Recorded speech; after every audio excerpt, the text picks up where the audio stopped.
Hello chess fans and welcome to Chess Vibe, and today we are going to talk about the game between Adhiban versus Vidit Gujrathi. And this game is from the Tata Steel Chess India Rapid and Blitz 2021, and this tournament basically started today. And we have the first round between these two top players. And first of all, total 10 players are playing the Rapid Tata Steel Chess Rapid, and total 10 players are playing the Blitz as well. So mostly there are Indian players because there is tournament happening in India, and this game is actually very interesting. So come on, let's check out this game. So Adhiban Bhaskaran with the white pieces started the game with 1 e4, and with the black pieces replied with e5. We have knight to f3, knight to c6, bishop to c4. So we have bishop to c5, and now we have the go-go piano. d3 by Adhiban, knight to f6, bishop to g5, pinning up the knight, h6, asking the bishop whether he wants to grab the knight or whether he wants to go back. We have bishop to h4 by Adhiban, d6, simply pushing the pawn, giving center protection to the center pieces, c3, and now the idea of white is very simple. White idea can be first of all to play a4 b4, grabbing more space, hitting the bishop. Second, at some point white plan can be to push d4 and have a very nice center. So after playing c3, Vidit decided to play a5, stopping this b4 ideas permanently and having a space for the bishop to go on a7.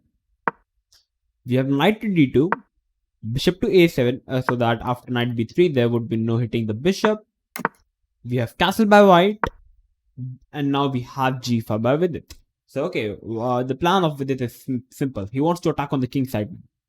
So after g5, the bishop is attacked, so the bishop has to go back. And now we have simply castle by Vidit. Very unusual because usually the side who attacks likes to castle in the opposite direction or wants to keep the king in the center and attack on the king side. But in this case, Vidit simply castled. And now we have it a3 by Adhiban. Knight to h6, knight to h7. So idea could be to play king g8, king g7 or king h8 and try to push f5. We have king h1, king h8. So definitely planning to play f5 now. And now we have b4 by Adhiban, grabbing more space on the queen side. We have h5. So black idea is to simply play h4 and the bishop is trapped on g3.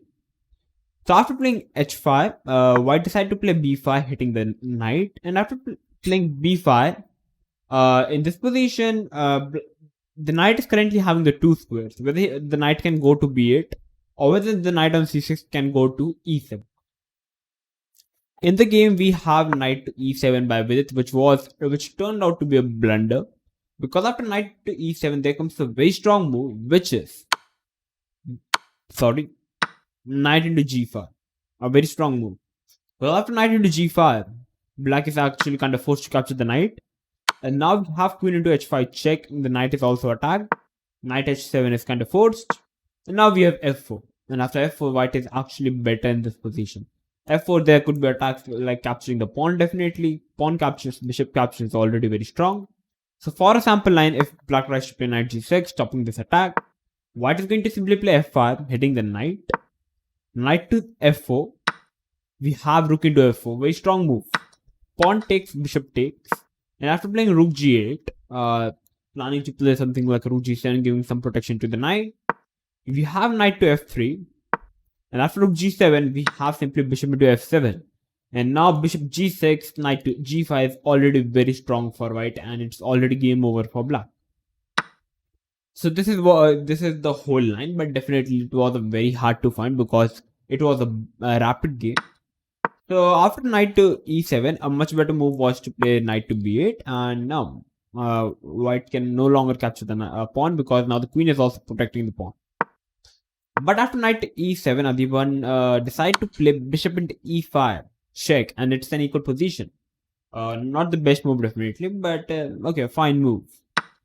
We have d into e5, knight into e5, and definitely sacrificing a piece for the two pawns. For the two center pawns, it's worth because okay, the position is first of all equal. The pawn on f7 is hanging, and third, the white is having the full control of the center. So after knight into e5, we have king to g7, giving protection to the f7 pawn. And now we have f4 by Adhiban.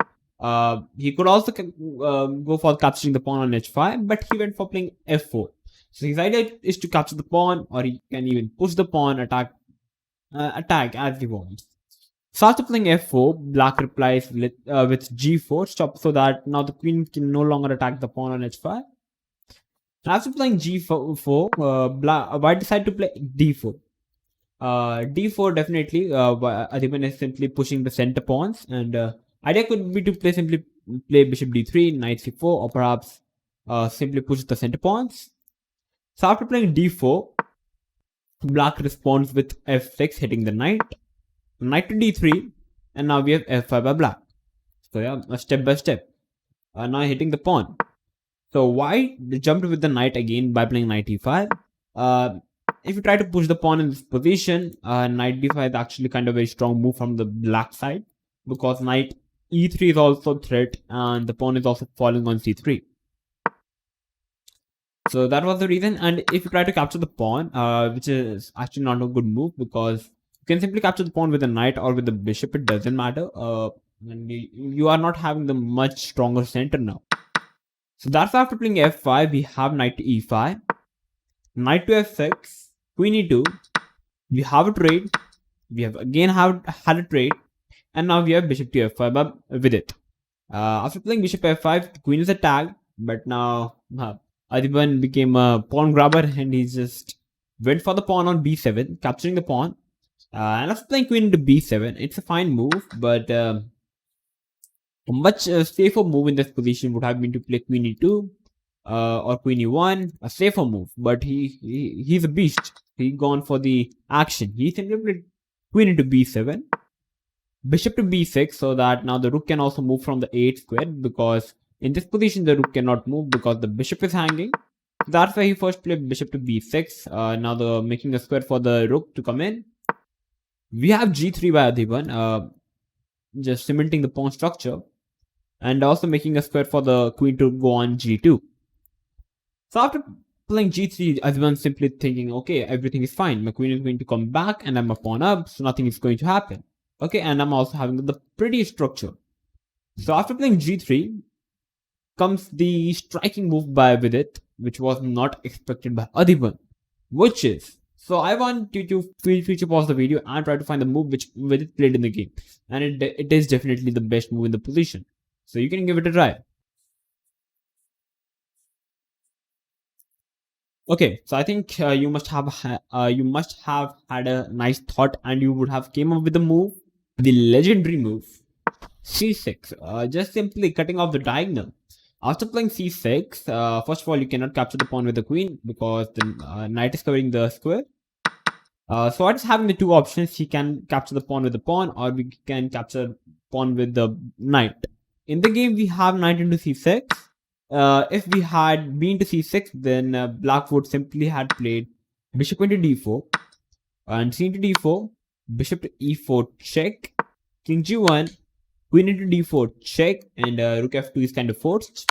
After playing queen into a1, it's already winning for black, because if you try to play something like bishop f1, even after queen into a3, it's already winning. You cannot push the pawn because the queen is hanging. So this is what's happening. So we have knight into c6 by Adhiban, and now we have bishop to e4 check by Vidit, king to g1, and now we have bishop into c6, capturing the knight, b into c6, and rook to a7, hitting the queen. And now after playing rook a7, you can see the queen is trapped on the b7. So white went for his final try by playing c7, pushing up the pawn, hitting the queen, and also making a square for the queen to go back on g2. But after c7, we have the fantastic and the epic move by Vidit again, which is queen into d4 check, sacrificing the queen. We have c into d4. After playing c into d4, we have rook into b7 by Vidit. You can also go for capturing the pawn with the bishop and giving a check, and after playing king h1, you can also capture the queen and you are still winning. But we have first rook into b7 by Vidit, king g2 because bishop into d4 was already very deadly, king g2, rook into c7, and after playing rook into c7, it's already winning for black. Yeah, just completely winning. Just count the material. It's black is already a piece plus, yeah, for the center pawn. So we have rook c7, rook to e1, so that if black tries to capture the bishop, we have rook into e7. So we have first bishop into d4, capturing the pawn, hitting the rook. Rook to d1, knight to f5, giving some protection. And here Adhiban simply played bishop d3. Perhaps he would be low on time, so that he simply played bishop d3, hitting the knight. But he simply missed this move, knight to e3 check, and now the rook is dead on d1. So on the move number 34, after playing knight to e3 check, Adhiban Bhaskaran with the white pieces resigned the game, and we have the winner of the first match, which is Vidit Gujrathi. So first of all, fantastic play, but fantastic game played by both the players. The sacrifice to which Adhiban made in the start, in the middle game after playing bishop into e5 check, which that was a very nice move actually, because he had a very nice center actually, and practically speaking, it looks like white is having the control over the game. But it turned out Vidit had a very nice defense. And I think the critical moment was when Adhiban decided to capture the pawn on b7. If he would have simply pulled his queen back to e1, I think we would have a different game. But okay, so we have the winner of the first game. So first of all, if you like this game, then make sure to like the video. And if you're new to my channel, then make sure to subscribe the channel, because I'm going to come up with the new videos like this, and we are going to enjoy a lot. So till then, stay tuned and keep watching Chess Vibes.